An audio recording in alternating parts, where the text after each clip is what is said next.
राज, मोहन, सुमित, रीना और सीमा जयपुर में रहते थे। एक दिन उन्होंने एक पुरानी किताब में पढ़ा कि जयपुर से 100 किलोमीटर की दूरी पर एक पुराना किला है। वहाँ एक खजाना खड़ा हुआ है जिसको ढूंढने की आज तक बहुत लोगों ने कोशिश की, पर कोई ढूंढ नहीं पाया। सच कहूँ तो मुझे ये सब बकवास लग रहा है। मुझे तो ये बात सच लग रही है, क्योंकि इतनी पुरानी किताब में झूठ तो नहीं लिखा होगा। और एक बार जाकर चेक करने में क्या बुराई है? मैं तो चलने के लिए रेडी हूँ, क्योंकि मुझसे अब ये 9 to 5 वाली जॉब नहीं हो रही भाई। फ्री का खजाना मिल जाएगा तो सुकून से जिंदगी कटेगी। तेरी बात तो ठीक है, तो राज अब पता तो चलेगा या नहीं? अरे भाई दोस्त हूँ, अब तुम लोग चाहे कुएं में कूदो, मुझे भी तो कूदना ही पड़ेगा। ये हुई ना बात। ये हुई ना बात। वो पांचों फटाफट अपनी कार में बैठकर निकल जाते हैं। राज कार चला रहा था और बाकी सब सफर का मजा ले रहे थे।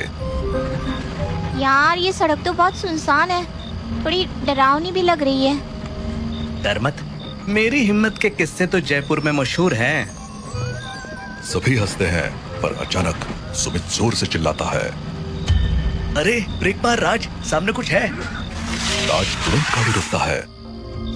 सामने वो सफेद साया क्या है? हे भगवान, ये क्या है? राज, कार से मत उतरना, मुझे कुछ गड़बड़ लग रही है। तुम लोग ये क्या बोल रहे हो? मुझे कुछ क्यों नहीं दिखाई दे रहा? तभी अचानक वो चारों हंसने लगते हैं। बड़ा आया हिम्मत वाला, शक्ल देखिए अपनी, मुंह पर 12 बज रहे हैं। अबे यार, तुम लोग ऐसा मजाक मत किया करो, गाड़ी चलाने दो मुझे। सब हंसने लगते हैं। फिर जब वो उस किले के पास जाकर रुकते हैं तो उन्हें पता चलता है कि वो किला अब खंडर बन चुका है, पर वो एक भूल भुलैया था, तो अब भी उसमें अकेले घूमना मुमकिन नहीं है। इसीलिए वहाँ गाइड हायर करने होते हैं। यार ये तो सच में भूल भुलैया लग रहा है। बिना गाइड के गए तो वापस लौटना मुश्किल होगा। हाँ, गाइड का इंतजाम करना पड़ेगा। शायद वो खजाने के बारे में कुछ जानते हो।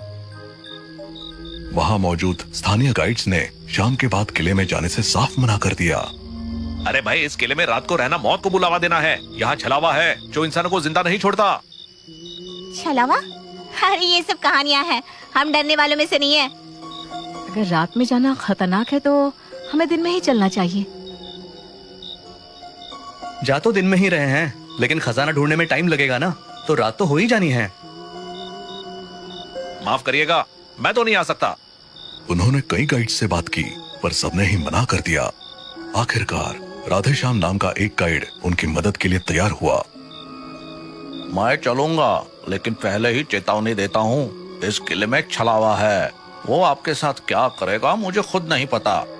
आप चिंता मत करो, अगर कोई समस्या होगी भी तो हम खुद संभाल लेंगे। ठीक है, पर मैं 2 गुने पैसे लूंगा। मुझे अपनी माँ का इलाज कराना है, वरना मैं हरगिज ये काम नहीं करता। चलो ठीक है। लेकिन याद रखना, ये किला आम किला नहीं है, ये एक भूल भुलैया है, जहाँ खजाने के साथ साथ छलावा भी है। ये चेतावनी देकर राधेश्याम उन लोगों को किले के अंदर ले जाने लगा। सूरज ढल रहा था, अंधेरा होना शुरू हो गया था। जैसे ही वो लोग किले में दाखिल हुए, चारों तरफ अजीब फुसफुसाहटें सुनाई देने लगी। समझ नहीं आता था कि वो किसी इंसान की फुसफुसाहट है या जानवर की।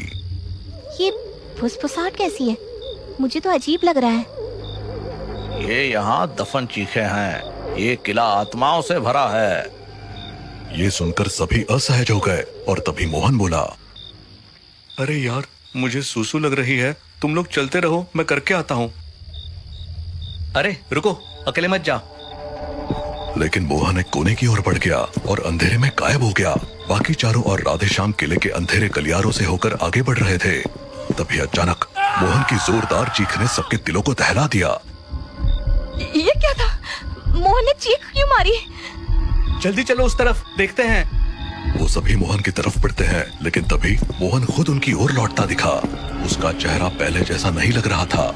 उसकी आंखें अजीब तरीके से चमक रही थी और हाव भाव कुछ अलग थे। मोहन, क्या हुआ? तुम चिल्लाए क्यों? कुछ नहीं, वहाँ पर एक बड़ी मकड़ी थी। मकड़ी? तुम्हें मकड़ी से कब से डर लगने लगा? राज को मोहन की बात पर भरोसा नहीं हुआ, लेकिन उस वक्त और कुछ पूछना ठीक नहीं लगा। वो सब फिर से आगे बढ़ने लगे। तभी एक बार फिर से मोहन की चीख सुनाई दी, जो कि कहीं दूर से आ रही थी। पर मोहन तो उन लोगों के साथ था। मोहन तो यहाँ है, फिर ये आवाज किसकी है? मैंने कहा था ना कि ये किला साधारण जगह नहीं है। अभी भी समय है, लौट चलो। हमने यहाँ तक आने का फैसला किया है, अब वापस नहीं जाएंगे। जैसे जैसे वो लोग अंदर बढ़ते गए, किले का माहौल और डरावना होता गया। हर कोने से अजीब अजीब आवाजें आने लगी। दीवारों पर दौड़ते काले साए नजर आ रहे थे।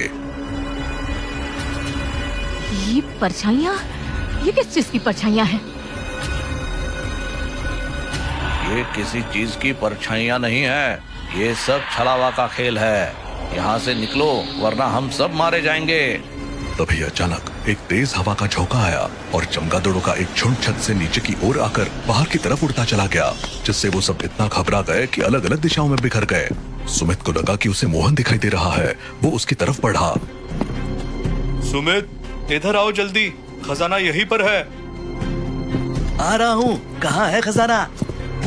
सुमित मोहन की आवाज के पीछे पीछे चलता रहा और एक अंधेरे कमरे में पहुंच गया। वहां उसे मोहन की लाश पड़ी दिखाई दी। मोहन, ये कैसे हो सकता है? तुम तो मेरे सामने हो। तभी अचानक वो लाश गायब हो गई और उसके पास खड़े मोहन का चेहरा बदलकर एक भयानक भूत में बदल गया। उसकी आंखें लाल और चेहरा डरावना हो गया। अब तुम भी इस किले में कैद बन जाओगे। नहीं नहीं, मुझसे दूर रहो। कौन हो तुम? छलावा।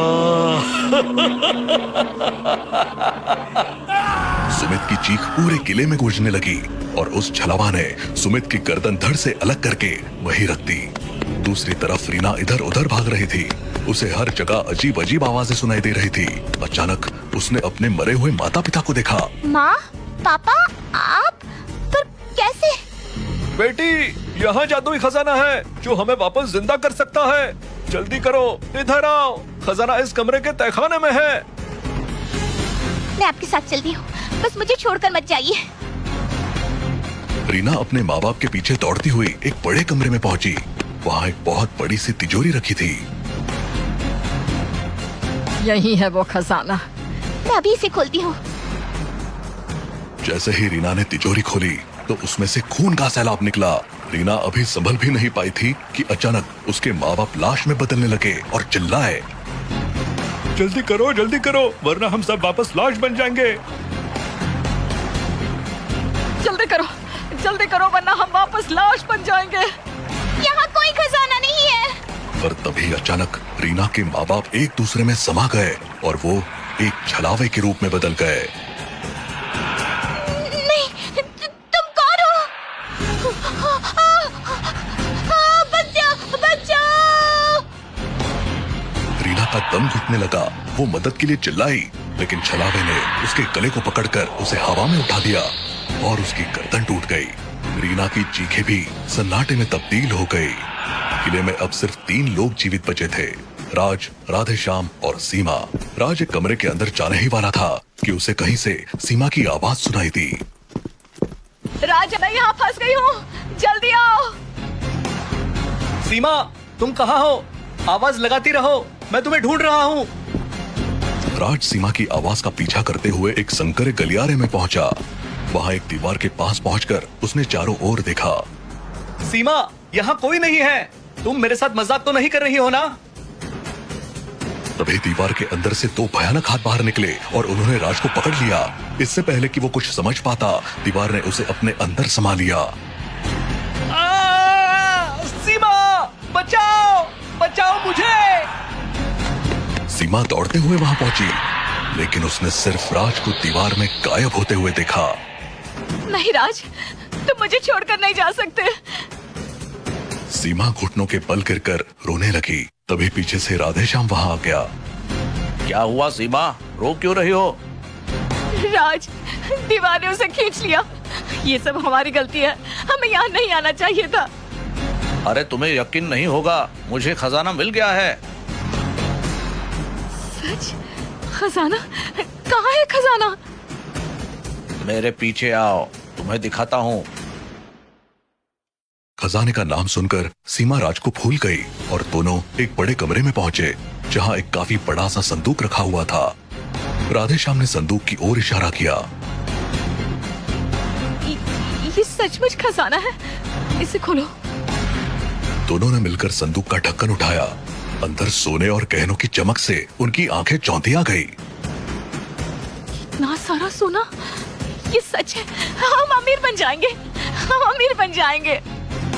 सीमा राज की मौत को भी भूल गई थी। उसे अब सिर्फ खजाना नजर आ रहा था। पर तभी अचानक राज वहां आ गया। राज, तुम तो मर चुके हो।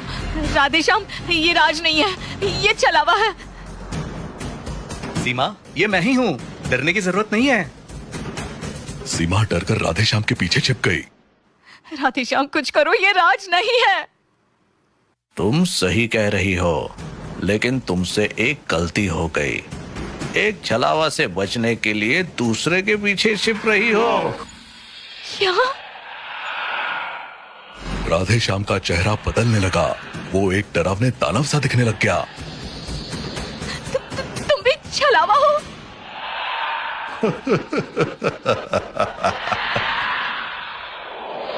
हाँ, तुमने सही पहचाना, लेकिन अब बहुत देर हो चुकी है। राधेश्याम ने अपना हाथ सीमा के सीने के आर पार कर दिया। लोगों को गलत जानकारी है। यहाँ एक नहीं, 2 छलावे हैं। बिल्कुल ठीक।